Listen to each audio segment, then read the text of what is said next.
Hello, New Zealand. It is Monday morning, start of a new week. Hope you had a great weekend, just over 2 weeks to Christmas. It's sort of getting a bit crazy out there, isn't it? Anyway, lots of stories to talk about. I got some amazing footage of Jacinda Ardern on the Graham Norton show, exclusive for you. And also got a little clip to show you from the Prime Minister documentary that you probably haven't been to see because I went to see it for you, took one for the team. So that's coming up. Lots of stuff to cover. Let's get straight into it. Welcome to Daybreak.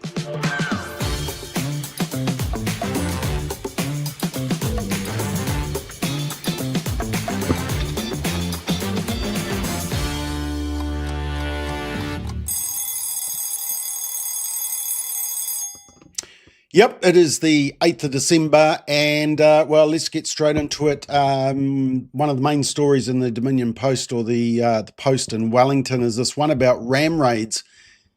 We don't seem to have ram raids anymore, do we? I'm sure those bollards have helped, but you can see there in this graph that 2021, it just rocketed up. 2022, who was Prime Minister at the time? Oh, yes, that's right, I remember. Jacinda Ardern. And then 2023 started to drop a bit and new government came in and law and order. So as part of this report, they looked at, well, are kids doing other stuff? And as you'll see, burglaries have plummeted as well. That's the yellow line up the top. Assaults, though, the blue line, is gradually increasing. And I think, well, that's not burglary. That's not kids stealing stuff and money and to pay for drugs, etc. It's a different type of thing. It's just we're becoming a more violent culture, aren't we? And we should be concerned about that. But why is it that kids aren't committing crime anymore? Well, here's an interesting one, that there was a big spike in the number of kids that were taken to court. Gee, do you think that maybe the message got around to young people, actually, if you commit crime, you will be caught and you will be caught, and you will be taken to court. Consequences. I've always realized with young people, if they're gamblers, they figure out the chance of getting caught and the chance of there being consequences. And if there's consequences, they figure it out from there. And I think we're just seeing the fruit of that. That's my theory anyway. Excuse me, interested to hear your one. The other big story over the weekend was this one. Apparently it's okay to threaten violence on another MP. Like, the media goes on about how, female MPs are the victims of violence, and it's verbal, and they're threatened, and it's terrible being a female MP. But when it's a female MP doing it, especially one loved by the media, then it's all okay. It's almost funny. And so Jacinda Ardern was on the Graham Norton show over the weekend, and she said that she wanted to punch Simon Bridges, who was the then National Party leader, in the face. The media were piling on Simon Bridges because he was challenging the COVID narrative, and she didn't like being challenged. And I actually just want to show you the clip from the Prime Minister documentary. You probably haven't seen this before, but it actually shows. So it's not her making this up to make Graham Norton laugh. She actually did say it in the movie. Apparently, violence is okay when it's done by the left. When it's threatened by the left, verbal violence against other MPs, it's okay. Here's the clip anyway.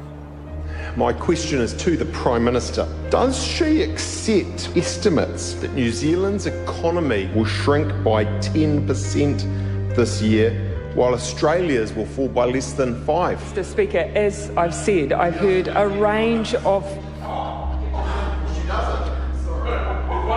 Order. Simon Bridges yelled across the House, "She doesn't do the economy." True. They wanted to punch him in the face. That member may have the luxury of sitting on that side of the House, not bearing the consequences of a wrong move. Shouldn't the Prime Minister make a new decision every single day about how she can safely get more businesses back to business? Love to see the members' evidence that that's not exactly what we are doing. Yeah, well, there we are. So that's the actual clip from the movie. And look, it may be totally correct. She's expressing it as frustration. That's what she would like to do. And we take it in that context. But just imagine if it was a clip of Simon Bridges saying the exact same thing, I want to punch Jacinda in the face. All hell would break loose. It would be front page media for at least a week, if not two. You see the difference in the treatment? We can put it in context. We understand what's being said, what it means, whether it's actually a real threat or whether it's a expression of frustration or annoyance, but the media can't. So the media says, there's all this, female MPs just have it terrible in Parliament. And Benjamin Doyle, the Green MP, of course, he's a victim as well. So it's ones that the media like. And they're the victims. Except, of course, when Stuff's own reporter Andrea Vance calls female MPs the C word because she doesn't like their politics. Then it's okay. Has everybody got the rules here? It's very consistent, isn't it? Not. Anyway, just back to the Graham Norton interview. So Jacinda was on Graham Norton and he asked a pretty tricky question. He asked, why did her popularity go through the floor? Why did she lose the country?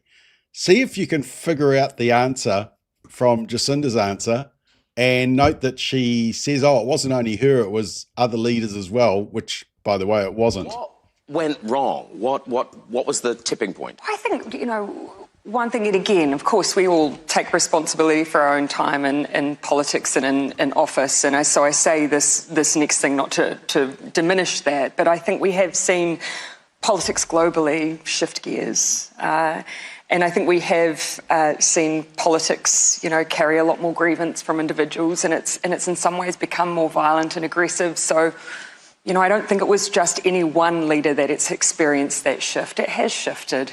And yet, in amongst all of that, I do think we're in a moment in time. Ooh. And I think in response to that moment in time... She's sounding like Kamala Harris there. Sorry, I just had to interrupt that, but moment in time. I might please for people to not give up on an expectation that politics can be better. That expect decency in politics, expect empathy and kindness in your politics. And I do think that we'll return to that as well. Yeah, punching in the face... I want to punch him in the face. Beautiful empathy. Absolutely lovely. Look, I did just want to show you one other clip from the Prime Minister documentary for educational purposes, by the way. And I talked about it when I reviewed the documentary. And one of the things I said was that straight after Jacinda had ushered in one of the most extreme abortion laws in the world, allowing abortion up to birth with a tick and a nod from two abortionists. That's all it requires. They say safeguards. No, it's a nod and a tick from two abortionists who agree that this late-term abortion is okay. And as we've seen, abortions have increased dramatically since the law was passed. But in the documentary, there's a scene where it shows her celebrating the fact that the law has been passed, but just watch what they show at the very end. I don't think the producers really thought this bit through. Have a watch. Mr. Speaker, it's time to change New Zealand's outdated abortion laws. Abortion should not be a crime in this country. Please show us your respect for women. Show us you recognise we're capable of deciding what's right for us. Give us our dignity back. The ayes are 68, the noes are 51. The ayes have it. Unlock the doors. Unlock the doors. Abortion legislation bill. I still stare at you in the dark. Hi there, this is Jacinda. I thought it was a really bad edit. Really, really bad. The cognitive dissonance was deafening.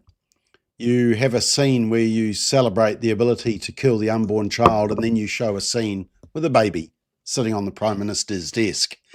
That was badly thought through, but I thought it actually typified, unfortunately, the legacy. Anyway, there'll be lots of chat about that, and I'm sure the media will fawn all over that interview with Graham Norton, and you'll hear when it's going to be shown in full in New Zealand, if it hasn't already. I don't know. I didn't watch it. Now, just a couple of other interesting stories. Look, I did find this interesting. Whether you support a march across the bridge, whether you think protests should be held across Auckland Harbour Bridge, whether you support the Destiny March across Auckland Harbour Bridge, there's a matter of consistency here. If the authorities allow a hikoi to march across the bridge, and if the authorities allow supporters of Hamas to march across the bridge, which they have, then they can't actually say no to this march. Can they? Well, you know they can, because they disagree with it, and it's not a march from the radical left. But it does show the inconsistency, and I'm sort of interested. I got my popcorn just to watch this one. I hope they're appealing this decision. Interesting editorial in the Herald talking about the fact that we're basically packing and stacking houses into Auckland because we think everybody needs to live in a little concentrated area. And so there's all these subdivisions. It's happened even in the house that I used to live in 20 years ago. It's been subdivided. I think there's now 3 houses on that. The whole street has just been subdivided. There's probably about 4 times more houses than when we grew up with our kids when they were young. And that's what's happening in Auckland. And now there's concern because where do the kids play? Where's their background? Where's their backyard? What do? Do you just give them a phone and say, here, play on social media? And it was actually, when I first started Family First, it was one of the first submissions that we made was about housing intensification and allowing for the fact that we needed to allow kids space to run around. What they do is they stack them and pack them with all this high density housing. And it's very difficult. You know, they say there's a budget. This article says there's a budget to build new ones and developing playgrounds. But many of the children now growing up in dense housing developments will not have a safe place near their home to play with other local kids or learn to ride a bike. Childhood delights their grandparents have taken for granted. And basically it's because we're not spreading out. We're compacting in. And child development experts are starting to raise the red flag and saying that actually you need those backyards and you need that connectedness of neighborhood, and we're losing that as we stack them and pack them. And yeah, it's a major problem for families who have no other option but to live in this high density housing with no backyard, no playground, no nothing. Just an update on Kirralie Smith. So she spoke at our conference this year. Get your words right, Bob.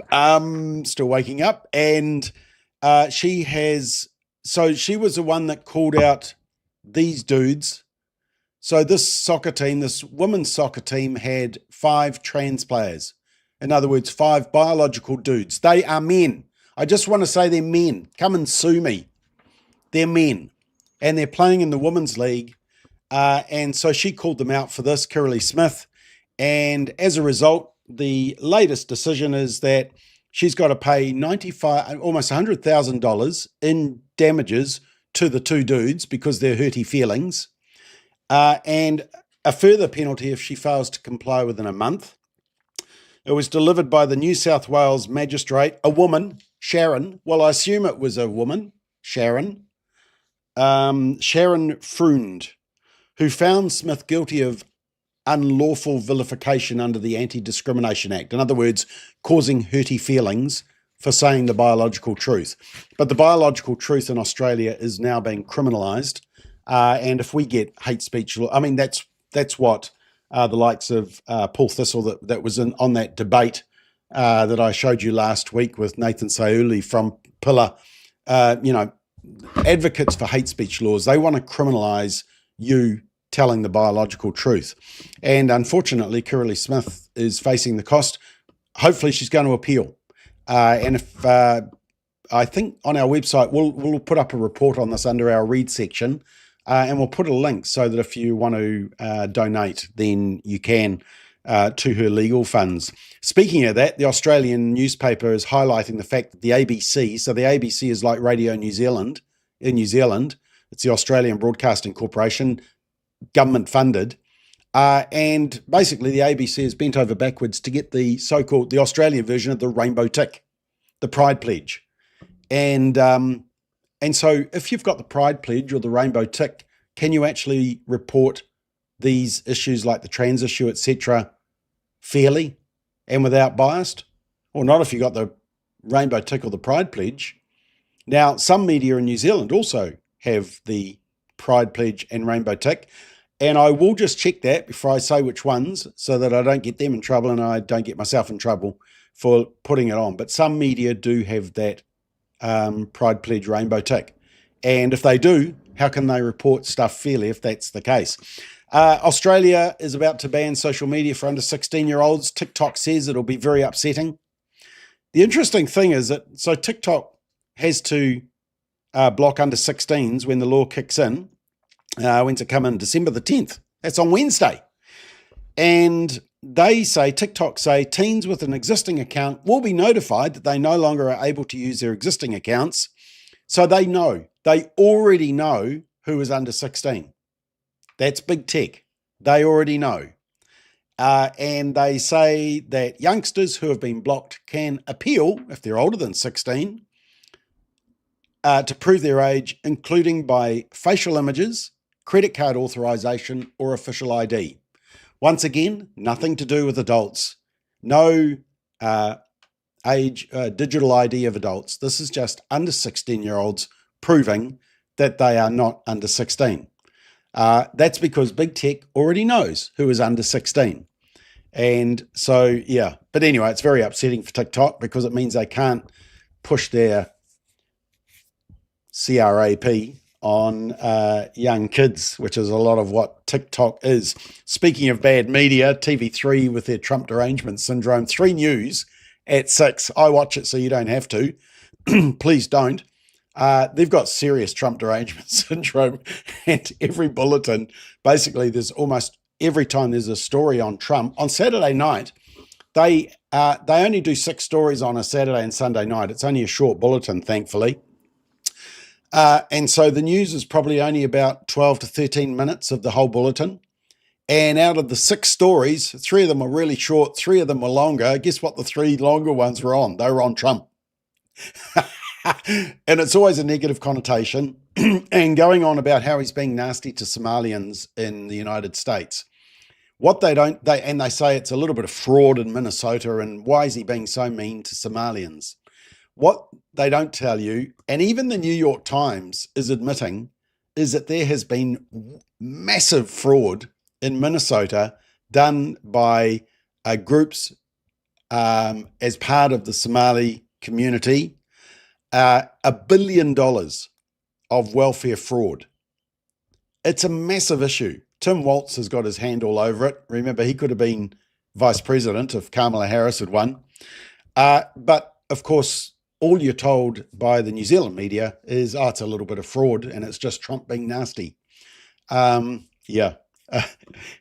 Harrison says 3 News living rent-free in Trump's head. And that is true. It's actually quite funny.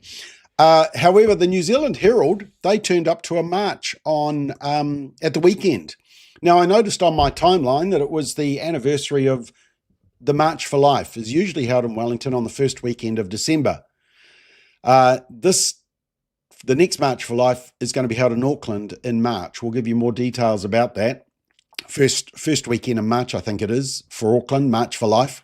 But anyway, my timeline came up with a reminder that it was the March for Life. And when we used to march in Wellington, was the media there? No, they weren't there. They didn't report it, even though there were thousands marching in the March for Life. But somehow the New Zealand Herald managed to turn up to a little march on, was it Saturday or Sunday? Maybe Saturday. And what was the march? It was, as you can imagine, it was lefties marching against the ban on the ability to chemicalize confused kids. In other words, use puberty blockers. And the usual mob were there and the usual flags. So let me just show you this little protest that happened and a couple of comments. Trans rights are under attack. Stand up, fight back. Trans rights are under attack. Trans rights are under attack. Birthday came for young trans lives. This is how your freedom dies. Winston, you're a boy.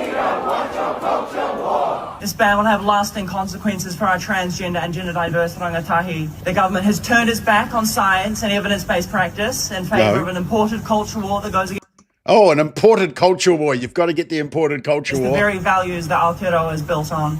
It is undeniable to me that Zolodex saved my life, a privilege I don't take for granted as anti-trans attacks ramp up around the world. Zolodex. Okay, that's, is that the normal puberty blocker one anyway? Is that a made up word? Not sure. It is because of puberty blockers that I am alive and speaking to you today as a disabled and transsexual adult today. The puberty blocker ban in stopping trans young people from accessing blockers is a conversion practice. As a medication, equating that with conversion practice, that's a bit of a stretch. Conversion practices survivor myself and someone who fought for the conversion practices legislation, this ban chills me to the bone. It is an ideologically driven decision that has already caused and will continue to cause real harm to young people. Hang on, she's got an American accent. That's an imported culture war. I cannot believe, I can barely breathe. From an anti-racist standpoint, we understand. From an anti-racist standpoint. Now, banning puberty blockers, apparently it's from an anti-racist standpoint. This just gets better and better. This ban is part of a broader intensification of state-sanctioned violence towards takatapui, queer, trans and non-binary whānau. Oh, there must be some other labels that can be chucked in. Exclude trans people and just trans people from accessing puberty blockers, saying that it's not a political decision. We know what it is. It's bullshit. Oh, there we are. He's naughty words. But that's a Green MP for you. Not a political decision. No, it's a health decision. Anyway, yeah. The media managed to cover it, so that doesn't surprise you. But look, gosh, I'm fast running out of time, so I'm going to have to keep some of these stories for Wednesday. But I just wanted to show you this interesting poll out of the US. And I think it would be similar in New Zealand. I have seen some trends around this, that basically support for same-sex marriage has dropped, and it's down to just 54% in the US. This is the latest YouGov poll. Now, there's a guy by the name of Link Lauren. I am Link is his handle on Instagram. Bit of an influencer, got a major following, is from the so-called LGBT community, although he explains exactly why they are losing support for same-sex marriage. It's very insightful, and so it's not coming from a rabid right-wing conservative, Bible-believing, truth-acknowledging, someone like me. This is coming from someone on their side of this debate, but understands why they're losing support. It's quite fascinating. Have a watch. So the short answer for why support for same-sex marriage has gone down is because us normal gays, us common sense gays, are unfortunately becoming guilty by association, okay? We're being lumped in with all the LGBTQIA R2D2 crap, okay? The most fringe and obscene corners of the LGBT agenda, they're the ones that get the most attention online and on television, and unfortunately, those of us who are normal and don't make being gay our entire personality, we are getting lumped in. I first started seeing data that showed support for same-sex marriage going down in 2023. Now, when we look back, what happened in 2023? Okay, there was a huge push of LGBT propaganda and woke ideology. Okay, you had a big push for men and women's sports. You had Dylan Mulvaney with the Bud Light scandal. You had all of this stuff being pushed into the mainstream. And what happens when you shove something in people's faces over and over? They're gonna put their backs against the wall and say, whoa, whoa, whoa, wait a minute,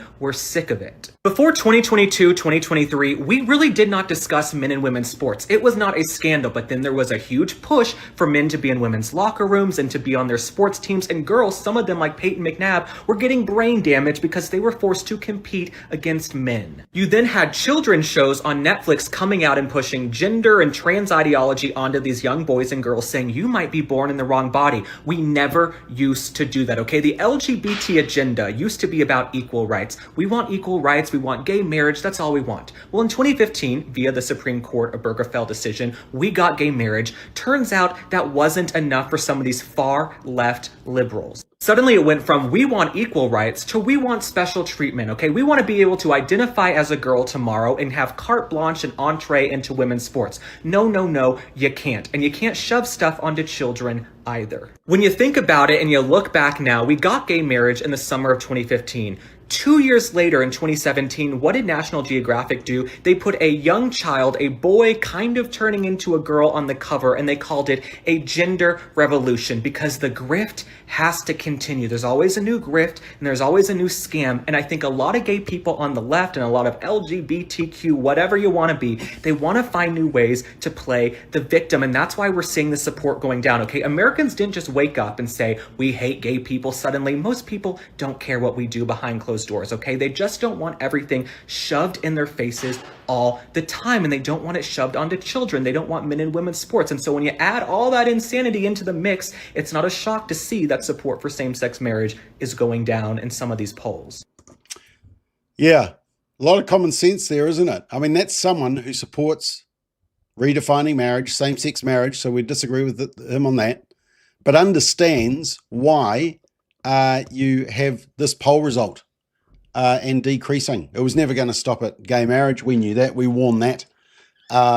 And, you know, it was kind of like they want their rights. And now, of course, it's being forced on and you have to tell a biological lie. Kirralie Smith is being fined $100,000 simply because she called a dude who went out on the pitch. Actually, one thing I didn't tell you about those guys that were playing soccer, in the guys playing in the girls' soccer team, is that they've faced heavy criticism for the physical dominance. And a couple of years ago, one of the guys broke a female opponent's leg in 2 places, an incident that ended the woman's career, yet the club still received a fair play award.